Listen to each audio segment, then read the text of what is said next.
Magandang araw po, welcome po sa aking channel, Lubnay TV. Meron po tayong short video clip, isang residential farm property na may lot area na 2,000 square meters. Ito po ay along Cemented Barangay Road. May access na rin po ng tubig, kuryente at internet provider.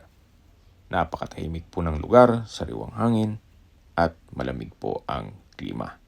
Malayo na rin po ito sa 14 kilometers danger zone ng Taal Volcano. Patag na patag po ang lupa, kaya usable po lahat. Wala pong masasayang.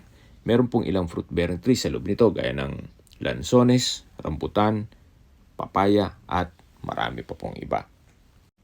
Napakaganda po nito para sa inyong retirement o di kaya gawan nyo ng private resort o staycation business. Binibenta po ito ni owner sa halagang 3,500 pesos per square meter. Kung may mga katanungan po